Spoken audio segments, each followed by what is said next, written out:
살아있는 인형. 인간 공장의 충격적 비밀. 반복된 삶과 따분한 일상의 회의감을 느끼던 한 남자가 여행을 떠났습니다. 그런데 자동차를 타고 인적이 드문 깊은 숲속을 지나던 도중 뜻하지 않게 자동차 바퀴에 펑크가 났습니다. 남자는 보험사에 전화를 했지만 그곳은 아주 외진 곳이라 정비사가 오려면 시간이 오래 걸릴 것이라고 했습니다. 그러던 중 우연히 지나가던 차량의 운전자가 근처 마을에 데려다 주겠다고 하여 함께 그 마을로 갔습니다. 그들은 근처 마을에 도착했고 그를 데려다 준 사람은 다시 차를 타고 어디론가 떠났습니다. 그런데 그 마을은 좀 이상했습니다. 마을 사람들은 기계적이고 무표정하게 보였습니다.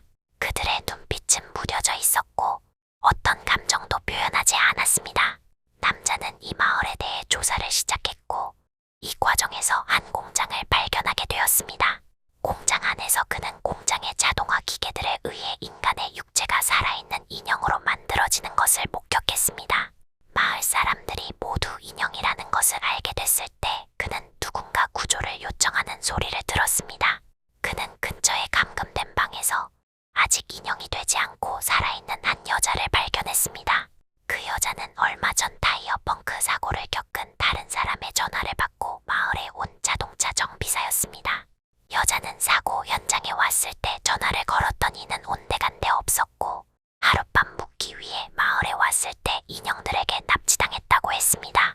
남자는 그녀를 구출하고 그녀와 함께 공장을 더 조사하게 되는데 어떤 방에서 한 과학자의 노트를 발견했습니다. 그 노트에는 인간의 불완전한 인격을 없애고 기계적인 인격을 넣어 유토피아를 만들고 싶어하는 내용이 적혀 있었고 그 사이에 과학자의 사진이 끼워져 있었는데 그 사진에는 남자를 이곳에 데려다줬던 운전자의 모습이 있었습니다. 남자는 자신을 데려다줬던 운전자가 과학자이며 이 마을에서 벌어지는 모든 일들이 그의 계획임을 깨닫고 공장을 탈출하려고 했습니다. 하지만 과학자도 그들이 탈출하려는 사실을 알고 있었습니다. 과학자는 인형들에게 명령을 내려 그들을 저지하려고 했습니다. 남자와 여자는 힘을 합쳐 인형들을 피해 도망갔고 숨겨진 출구를 찾기 시작했습니다. 그들은 복도와 실험실을 지나가면서 수많은 끔찍한 실험의 현장들을 목격했습니다. 탈출을 위해 신중하게 움직이던 그들은 결국 공장의 중심부에 도착했습니다. 거기에는 공장의 기계들을 가동시키는 중요한 시설이 있었습니다. 그들은 그 시설에 불을 붙였고 가연성 물질에 불이 붙어 큰 폭발과 함께 불이 번져나가기 시작했습니다. 그들을 쫓던 인형들과 과학자는 불길에 휩싸였고 그들은 가까스로 공장을 탈출했습니다. 공장은 계속된 폭발과 함께 완전히 무너져 내렸고 그들은 마을에 주차되어 있던 여자의 레카를 타고 마을을 떠났습니다. 마을에서부터 한참을 벗어난 뒤에야 그들은 겨우 안심할 수 있었습니다.